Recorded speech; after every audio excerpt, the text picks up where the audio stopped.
te agradezco doble, Gonzalo, porque además nos tomas la llamada en Jueves Santo. No es de Dios. La única persona que trabajó en Semana Santa no terminó muy bien. ¿Cómo estás, querido Gonzalo? Te mando un abrazo. Buenos días. Mi querido Luis, muy buenos días. Oye, a ver, empecemos. Primero, ¿qué tenía Iberdrola? O bueno, ¿qué tiene todavía? Porque realmente no se ha pagado, es una promesa de compra. Pero ¿qué tiene Iberdrola? ¿Qué son estas 13 plantas que va a vender y qué hacían estas plantas? Bueno, en realidad no son 13 plantas, son 17 plantas y justamente este es el mayor productor de energía privada precisamente. Se está deshaciendo de las plantas que más literalmente dolores de cabeza le ha dado esta administración. No es ningún secreto que CFE les había echado el ojo desde hace un par de años y que quería hacerse de un control de estas plantas por la buena o por la mala. Y en ese sentido había sido una campaña de hostigamiento, de acoso hacia las plantas en términos de ponerles multas, de ponerles auditoría, de negarles el acceso a la red, de simplemente dejar pasar sus permisos, simplemente meter todas las zancadillas y interferencia posible. Obviamente ya llegamos a un punto ayer donde Iberdrola se deshace de la mayoría de sus plantas en México, se deshace el 87% de sus operaciones en el país, y las vende muy interesantemente no al gobierno mexicano, tampoco se lo vende a Comisión Federal de Electricidad, se lo vende a un fondo privado, a Mexico Infrastructure Partners. Y este fondo es justamente el que crea una especie de subfondo, una especie de fibra, si lo quisiéramos llamar así, donde se involucran justamente 6 entidades financieras mexicanas que prestan el dinero, algunos en efectivo, otros con garantías de crédito, para que este fondo sea el que adquiera las nuevas plantas. A ver, estas plantas entiendo que son viejas además, ¿no? O sea, son plantas ya que datan de hace algún tiempo, hay algunas más nuevas. Pero esas plantas fueron construidas por Iberdrola, o sea, Iberdrola pagó por ellas, Iberdrola las hizo desde un primer momento. Efectivamente, y qué bueno que lo mencionas, estas plantas se construyeron la gran mayoría entre 2003 y 2007. Mucha gente ha pensado, es que ya se terminaron de depreciar, cosa que es cierto, contractualmente así es. Pero también hay que decirlo, estas son las mejores plantas de todo el país para generar electricidad. Forman parte de la columna vertebral de este país. Lugares, por ejemplo, como Altamira, Monterrey, en este momento están recibiendo esa electricidad directamente de estas plantas. O sea que no puede haber una renacionalización porque nunca fueron, digamos, construidas nacionales, o sea, fueron hechas por Iberdrola, o sea, de entrada eran privadas. De entrada eran privadas y hay que decirlo con todas sus letras, siguen siendo plantas privadas. Sí. Aquí la propiedad de las plantas sigue siendo un fondo privado, no es propiedad del gobierno, no es propiedad de CFE. 6,000 millones de dólares. Estas dos son plantas de energía limpia, ¿no? Entiendo, la mayoría son plantas de energía, pues todavía que utiliza energía sucia, energía fósil. En este caso gas natural, al menos no hay ninguna planta de combustóleo o de carbón, son de gas natural. Ok, pero no son tampoco de energía renovable. No, y qué bueno que me haces esa pregunta porque también me ayuda a complementar un poco la primera. Iberdrola no se va totalmente de México. Iberdrola hay unas plantas con las que se queda con 5 plantas de ciclo combinado de gas natural, se queda con 6 parques eólicos y con 3 plantas fotovoltaicas. O sea, las energías renovables, Iberdrola se queda para el futuro. Exactamente. Y qué padre, ¿no? Porque además, pues con 6,000 millones de dólares para capitalizar esas inversiones a futuro, porque pues sí, ahorita andamos muy chauvinistas y nos rasgamos las vestiduras, pero pues a lo mejor en algunos años ya no tanto, años que le pueden servir a Iberdrola para invertir. De hecho, justamente ayer, Luis, Iberdrola anunció que va a utilizar la mitad de estos 6,000 millones de dólares para expandir su presencia en energías renovables y en hidrógeno verde en otras partes del mundo.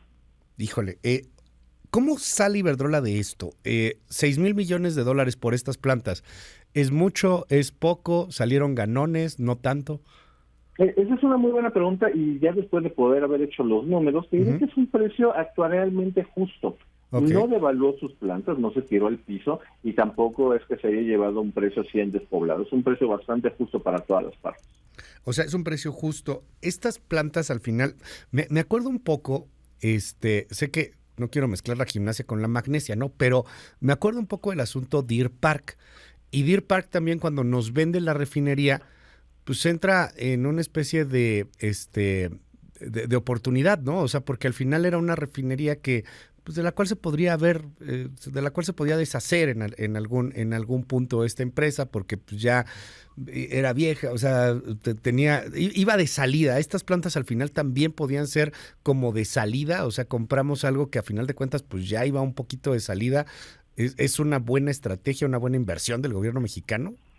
Esa es una muy buena pregunta. Yo te diré que es un poco diferente, la Sí, lógica claro. es un poco diferente. En términos de que, por ejemplo, acá se quería hacer de estas plantas por una razón. Y hay que entenderlo esto no es, a diferencia del Deer Park, esta no es una solución o una medida desesperada o de una ocurrencia. Está muy bien pensado las plantas que seleccionaron para comprar. ¿Y por qué te digo esto? Por ejemplo, cuando aparece el tuit del presidente López Obrador con ese video donde está el secretario y subsecretario de Hacienda, también Bartlett y el CEO global Iberdrola, ahí justamente se están diciendo, por ejemplo, de que en alguna región, la región noreste, que comprende Tamaulipas, Coahuila, Nuevo León y San Luis Potosí, ahí van a elevar su presencia de un 4 a un 40%. Aquí lo que se ve es literalmente que lo que estamos viendo es el sueño de Manuel Bartlett, tener el control de las plantas. Eso es lo que Manuel Bartlett más quería. Y se lo cumplieron, a final de cuentas, de una forma un poquito engañosa, un poquito de trequiñuela, porque las plantas no son de CFE, aunque todos los trabajadores, las plantas las va a estar operando CFE y va a estar recibiendo dinero por ello. Pero eso es muy interesante, Luis, porque la energía que genere estas plantas no va para Comisión Federal de Electricidad, va para el fondo privado y ese fondo le tocará pagar a sus inversionistas, entre ellos Banobras, Nafinsa, los saldos, en este caso, del Fondo Nacional de Infraestructura. ¿Quiénes son estos en el fondo privado? O sea, porque entiendo que es un fondo privado, pero que tiene también una participación importante de fondos públicos. ¿Quiénes son los dueños, a final de cuentas? Entiendo que es el fondo, pero ¿quién está dentro de este fondo? Y también cuánto tiene para poder invertir esta cantidad, ¿no? O sea, 6,000 millones de dólares. Leía por ahí algunas notas. Jorge Castañeda escribía en El Economista al respecto del tema y decía algo así como que el fondo pues tenía como 2,000 millones de pesos. O sea, nada que ver a lo que necesitan para hacer estos pagos. ¿Quiénes están alrededor de este fondo, Gonzalo? Mira, eso es información todavía preliminar, todavía no la tengo confirmada, pero Okay. Sí hay algunos exfuncionarios de administraciones anteriores que andan liderando este proyecto. Ok, o sea, al final tendremos que esperarlo. ¿Y el gobierno qué es lo que hace? ¿Respalda con el dinero, con crédito o por qué es como del Efectivamente, gobierno? Ajá. efectivamente, ese es ahí donde entró gran confusión y la confusión directamente la puso el presidente Sí. López Obrador. Aquí tal cual. El secretario de Hacienda fue muy medido con sus palabras y nos dio mucha claridad de qué había sido la operación. Palabras más, palabras menos, una parte dio dinero en efectivo, no dio, te lo puedo ir adelantando, no dio los 6,000 millones de dólares totales, no los dio, es una cantidad menor a esa, y simplemente lo que hicieron fue poner incluso algunas garantías o cartas de crédito para poder recaudar el dinero y que este fondo comprara en este caso las 17 plantas. Esa es la función de esto. Pero es muy importante. Todavía lo que no sabemos es el acuerdo que alcanzaron estas entidades con el fondo. Es muy probable de que van a estar recibiendo rendimientos trimestrales, semestrales, anuales, y de ahí justamente tener un respaldo de sus inversiones. Pero esto no significa de que tengan propiedad sobre los activos. Dime algo, Gonzalo. ¿Qué tanto es positivo o no es positivo para el usuario, al final de cuentas? Lo que queremos es que baje la luz. ¿Va a bajar? ¿O no va a Esa es subir tanto? de nuevo, esa es parte de la confusión del presidente López Obrador y la realidad es que para el usuario final, la gente común de pie, como tú y como yo, como nuestras audiencias, pues la realidad es que no va a cambiar absolutamente nada. El presidente piensa de que si él tiene el control de todo, él va a poder dictaminar los precios. Y así no es, por desgracia. Hay que entender de que estas plantas, como te mencionaba, son las mejores de todo el país. En buena forma estaban produciendo prácticamente a un 50% más barato de lo que CFE lo puede hacer. Mucha gente incluso ha especulado de que no, es que de pronto ahora que CFE sea el operador, todo se va a empeorar porque el estado es malo. A ver, tranquilos, calmados. Similar a lo que pasó con Deer Park, es muy probable que el ingeniero que estaba trabajando antes en la planta de Monterrey 3 o en las diferentes plantas que se compraron o que se vendieron, simplemente se va a cambiar su camisa, se va a poner una que dice CFE y que en letras chiquitas dice propiedad de Mexican Infrastructure Partners. Eso es muy probablemente lo que veamos. No se espera que haya ni apagones, ni que haya una gran alteración de costos, pero para el usuario final es exactamente lo mismo. Va a seguir recibiendo su recibo de luz con las cantidades y costos que veníamos viendo. Y en la operación, porque al final ahora la operación será de la CFE, lo entendemos así, ¿van a correr a los que sabían? ¿No los van a correr? ¿Los van a dejar? ¿Qué va a pasar ahí? Muy probablemente, dadas las mejores prácticas, es lo que te comentaba, simplemente se quedará la gente con una nueva cachucha, son gente que ya conoce bien las plantas, que han venido trabajando y operándolas muy bien.